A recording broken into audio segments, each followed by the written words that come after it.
welcome to Christmas Unwrapped. I'm Jeff Lucas. Thanks so much for joining me in what is surely the strangest Christmas that we've ever experienced. We're coming to such a familiar story together, thinking about Mary and Joseph, about the so-called wise men, the angels, the shepherds. A familiar story, but perhaps one that we need to unwrap and take a fresh look at. You see, I'm convinced that in my lifetime there has never been such a need for the story of Christmas, which is not about elves or a chap dressed in red squeezing his way through our central heating pipes. It's not about rocket-fueled reindeers circling the earth in a matter of seconds, but rather it's about Jesus, it's about the hope that comes to the hopeless, it's about light that comes into the darkness. I'm looking forward to unwrapping Christmas together with you. So this is the time of the year when tea towels mysteriously disappear as nativity presentations are put together. And the adults in some churches like to get in on the action as well. The Paradise Players, a local church drama group under the leadership of Suzanne, their director, they're working on a stunning presentation.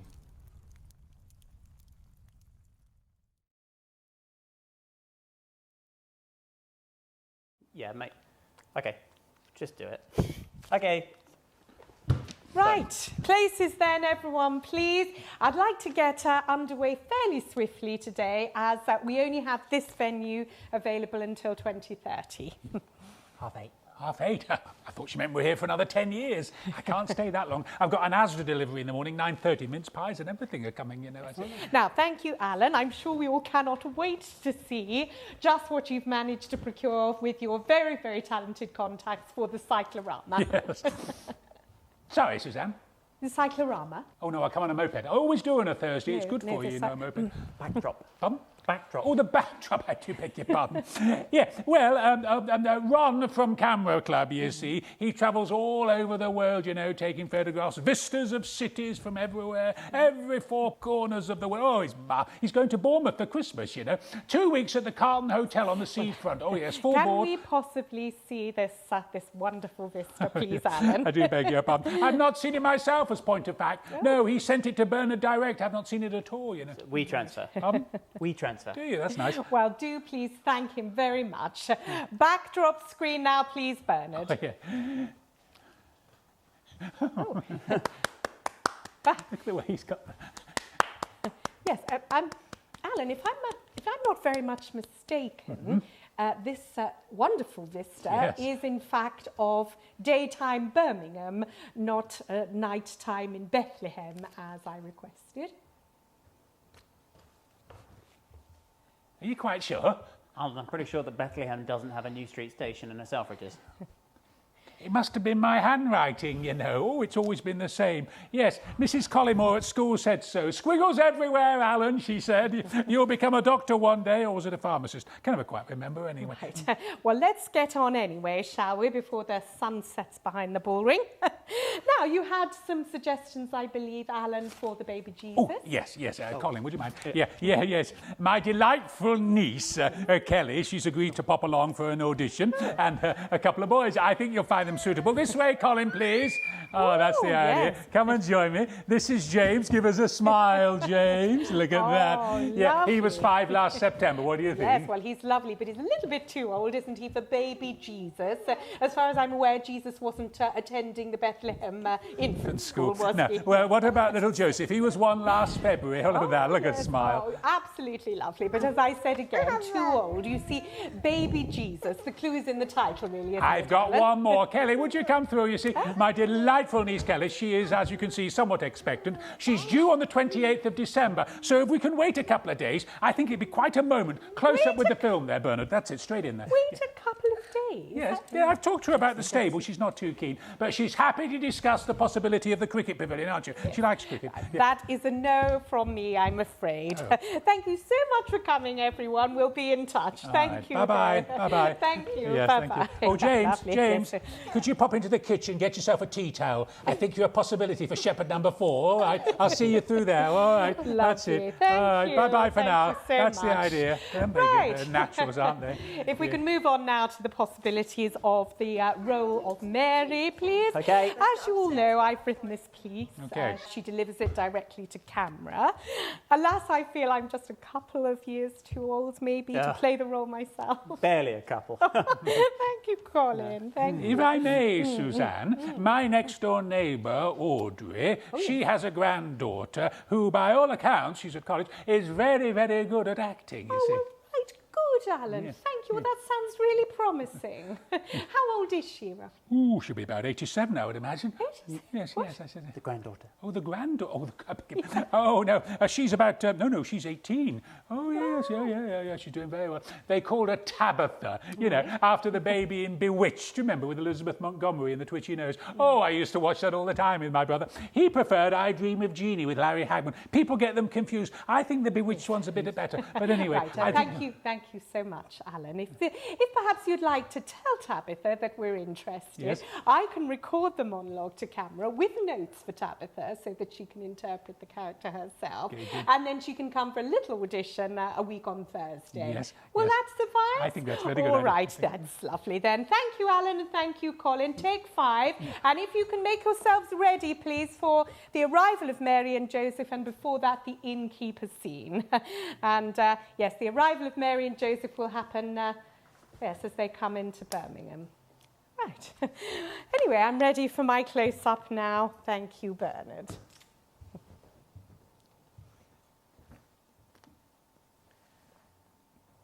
I was captivated. I mean, mesmerised. Bewitched almost. Certainly baffled. I mean, the rural outskirts of Nazareth. And yet here I am, standing face to face with a messenger of God, an angel. He came and entered into my little home, and he spoke just to me. Now, Tabitha, little note for you there. Fear is coming in, and you've got to bring that fear into your voice now for this next section. You see, you're very scared. She's very young, you know. She's probably younger even than you are. So think about it. Why has God chosen to visit you? Maybe jot a few little bits down as well. Process your emotions a little bit. All right. Well, the messenger, he sensed that I was afraid. Do not fear, Mary, he said, for you have found favour with God. What? Me? Yes, he said. Yes. You are to have a child. You will become pregnant. Well, I mean, I had to ask, how can this be? Now, this is a little bit awkward, Tabitha. Think of your age. So young, not even married, and about to have a baby. And not just any baby. You are to have the Son of God. So, think about that. Well, the messenger, he spoke to me in a gentle voice. And he said the Holy Spirit will bring this about. He said that things that seem impossible with him, well, they become possible. So he said, prepare yourself for the story of the impossible. Tabitha, take a moment now to think of the inner turmoil that is going on within Mary. I mean, none of this makes sense to her. She doesn't understand, but she has to humble herself. You know, I've had to do this a few times in my life, not only before God, but sometimes in front of others as well, and that can be a lot more tricky, actually. But she has to. For her, Mary, and for Joseph, you see, there's head and heart going on, and she has to just surrender. She has to just say, she doesn't understand. So, Mary speaks. I explained to him that Joseph and I, well, we are a couple, and we love each other. And we are close. I mean, we're very, very close. But, well, we've never been close in that way.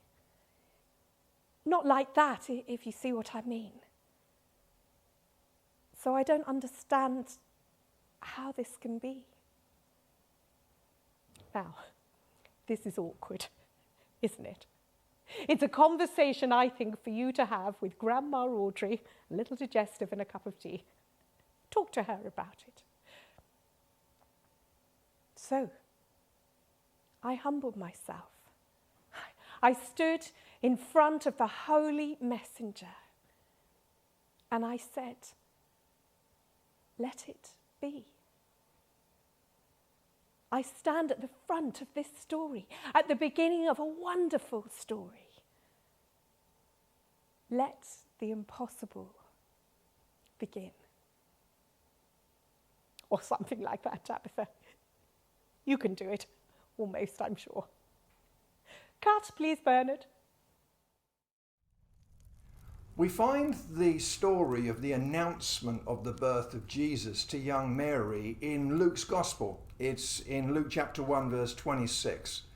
In the 6th month, God sent the angel Gabriel to Nazareth, a town in Galilee, to a virgin pledged to be married to a man named Joseph, a descendant of David. The virgin's name was Mary. The angel went to her and said, "Greetings, you who are highly favored. The Lord is with you." Mary was greatly troubled at his words and wondered what kind of greeting this might be. But the angel said to her, "Do not be afraid, Mary. You found favor with God. You'll be with child and give birth to a son, and you are to give him the name Jesus." This must have been completely bewildering for Mary. And in verse 34 she says, "How will this be, since I am a virgin?" This young woman, sources outside of the Bible suggest that she might have been just 12 or 14 years of age at the time. It was quite common in those days to be betrothed, a form of engagement around the age of 12.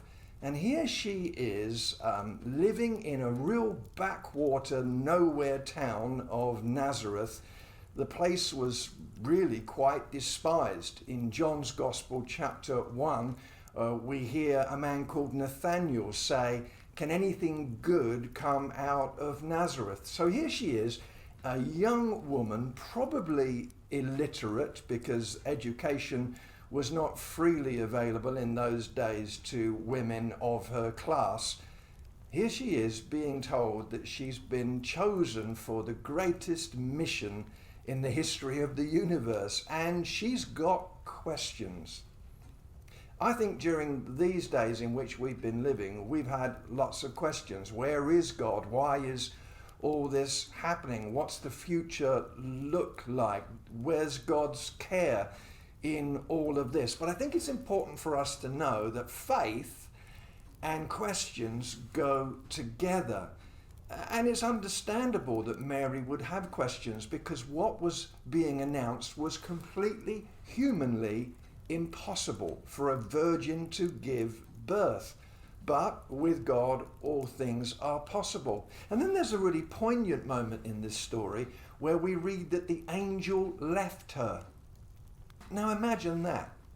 She's sitting there perhaps thinking, did I imagine that? Was that some kind of dream? And now there's no comforting words of the angel to sustain her. There's the potential of scandal as well, as an unmarried woman is going to rather obviously show signs of being pregnant. And then she has some explaining to do with her fiancé, Joseph. She's got questions.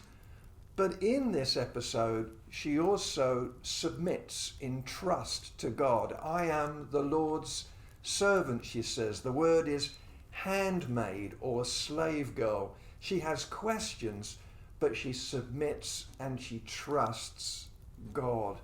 Faith doesn't mean that we won't have questions. I began my Christian life many years ago with lots of questions, and I still have many today, decades later. Faith and questions go together, but in the midst of our questions, we can, with God's help, trust him, respond to him, submit to him.